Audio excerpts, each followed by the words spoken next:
Study 29 Voice Quality. What do you need to do? Improve your voice, not by imitating someone else, but by breathing properly and relaxing tense muscles. Why is it important? Voice quality helps others to relax and listen to you with pleasure.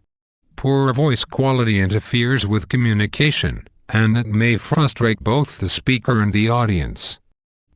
People are greatly influenced not only by what is said but also by how it is said. If a person speaking to you has a voice that is pleasant, warm, friendly, and kind, is it not true that you are more inclined to listen favorably than if his voice is cold or harsh? Developing a desirable voice quality is not altogether a matter of voice mechanics. It may also involve one's personality. As a person progresses in his knowledge and application of Bible truth, changes become evident in the way he speaks. Such godly qualities as love, joy, and kindness are reflected in his voice. Galatians 5:22-23. When he feels genuine concern for others, his voice shows it. When gratitude replaces a spirit of chronic complaint, both the words spoken and the tone of voice give evidence of it. Lamentation 3:39-42, 1 Timothy 1:12, Jude 16. Even when you do not understand the language being spoken, if one person sounds arrogant, intolerant, critical, and harsh and another person sounds humble, patient, kind, and loving, it is not difficult for you to tell the difference. In some cases, an undesirable voice quality may be the result of an illness that damaged the person's larynx or an inherited structural defect. Such conditions may be so severe that they will not be completely corrected in this system of things. Usually, however, learning to use the speech organs properly can result in improvement. At the outset, it is important to appreciate that voice characteristics vary from one person to another. Your objective should not be to develop a voice that imitates that of someone else. Rather, cultivate the potential of your own voice, with its distinctive qualities. What can help you to do this? There are two main essentials. Properly control your air supply. For best results in the use of your voice, you need an adequate supply of air along with proper breath control. Without these, your voice may sound weak, and your delivery may be choppy. The largest part of the lungs is not at the top of the chest. This area merely appears larger because of the shoulder bones.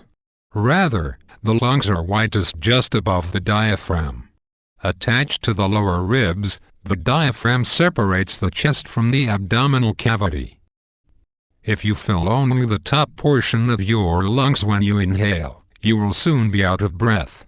Your voice will lack power, and you will tire easily. To breathe properly, you need to sit or stand straight and hold your shoulders back. Make a conscious effort to avoid expanding only the upper part of your chest when you inhale to speak. Fill the lower part of your lungs first.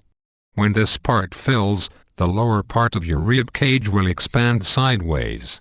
At the same time, the diaphragm will move down, gently displacing the stomach and the intestines, so that you feel the pressure of your belt or other clothing on your abdomen. But the lungs are not down there, they are within the rib cage. To test yourself, place one hand on each side of the lower part of your rib cage. Now breathe deeply. If you are breathing properly, you will not be sucking in your belly and raising your shoulders. Instead, you will feel the ribs move slightly up and out. Next, work on the outflow of air. Do not waste the supply by letting it escape with a rush. Expel it gradually. Do not try to control it by tightening your throat. That would soon result in a voice that sounded strained or abnormally high-pitched.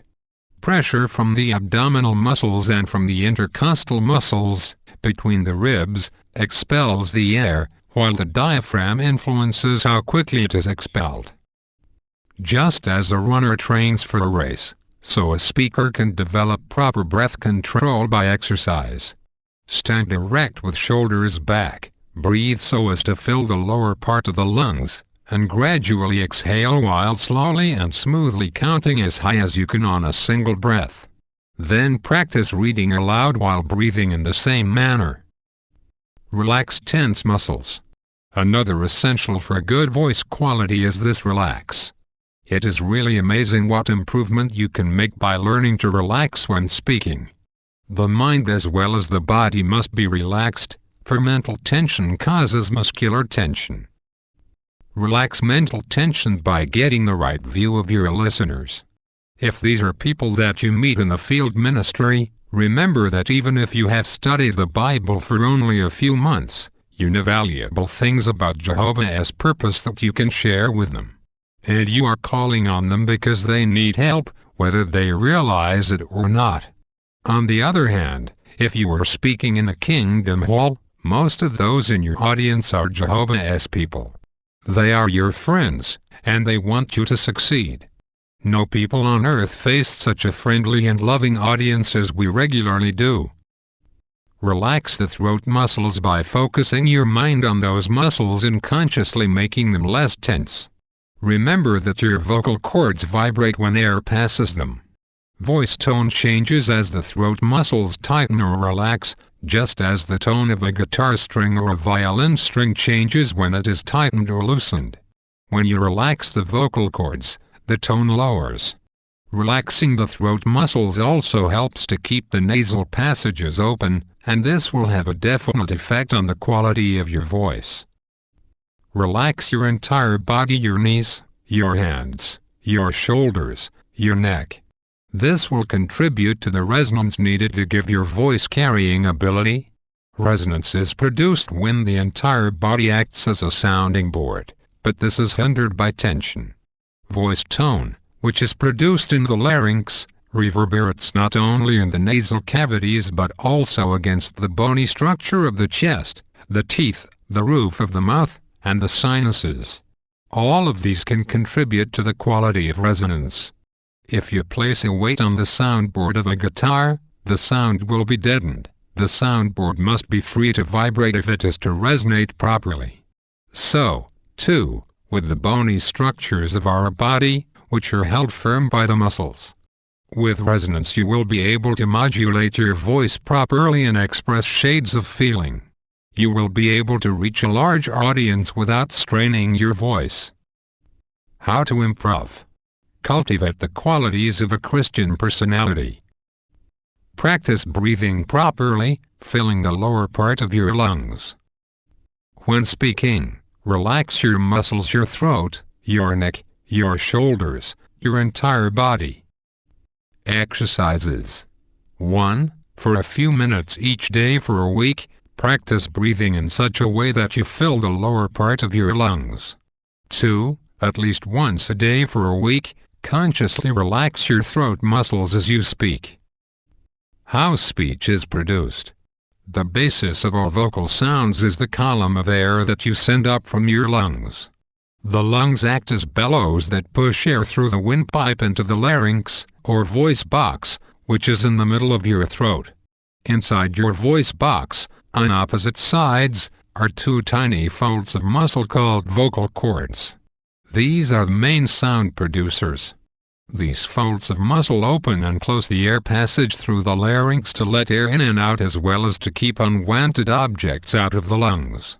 In normal breathing no sound is produced as air passes over the vocal cords. But when a person wishes to speak, muscles tighten the vocal cords, and these vibrate as air from the lungs is forced past them. This results in sound.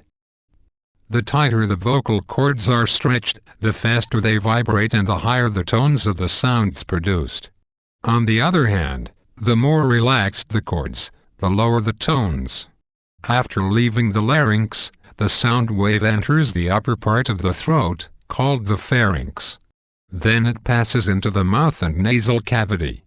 Their overtones are added that modify, amplify, and reinforce the fundamental tone. The roof of the mouth as well as the tongue, teeth, lips, and jaw combine to break up the vibrating waves of sound, which come out in the form of understandable speech. The human voice is a marvel, unequaled in versatility by any man-made instrument. It is the ability to express feelings and emotions ranging from tender, gentle love to harsh, violent hatred. When properly developed and trained, the voice can cover a range of as much as 3 octaves and can deliver not only beautiful musical sounds but also heart-stirring patterns of speech. Overcoming specific problems. A weak voice. A soft voice is not necessarily a weak one. If it is rich with pleasing overtones, others may listen to it with pleasure. But to be effective, the voice must have sufficient volume. To improve the carrying quality of your voice, you need to improve its resonance. That requires learning to relax your entire body, in the manner described in this lesson. Conscious relaxing of your body as well as humming exercises can help. The lips should only be touching lightly, not pressed together hard. As you hum, feel the vibrations in your head and your chest. Sometimes a voice sounds weak or strained because the person is not well or has not had enough sleep. Obviously, if the situation improves, the voice will improve. A voice that is too high-pitched. Increasing tension on the vocal cords raises the pitch. A voice that sounds tense makes the hearers feel tense. By relaxing the throat muscles in order to reduce the tension in the vocal cords, you can lower the pitch. Do it consciously, practicing it in daily conversation. Deep breathing also helps. A voice that sounds nasal. At times this problem is due to nasal obstruction, but that usually is not the case. Sometimes by tensing muscles of the throat and mouth, a person closes off the nasal passages so that air cannot pass through freely. This results in a nasal twang. To avoid this, there is need to relax. A voice that is gruff. Such a voice does not invite a friendly interchange of ideas. It may put others on the defensive. In some cases, a basic factor is the need for ongoing effort to change one's personality. Colossians 3, 8, 12. If that has been done, applying principles of voice mechanics can help. Relax both the throat and the jaw. This will make the voice more pleasant and will prevent distortion of it by forcing it through the teeth. Articulators of speech. Palate, tongue, teeth, lips, jaw. Your body's airflow. Nasal cavity. Mouth. Throat. Vocal cords. Windpipe, trachea, lungs. Diaphragm. Vocal cords, viewed from above, speaking. Breathing. Deep breathing.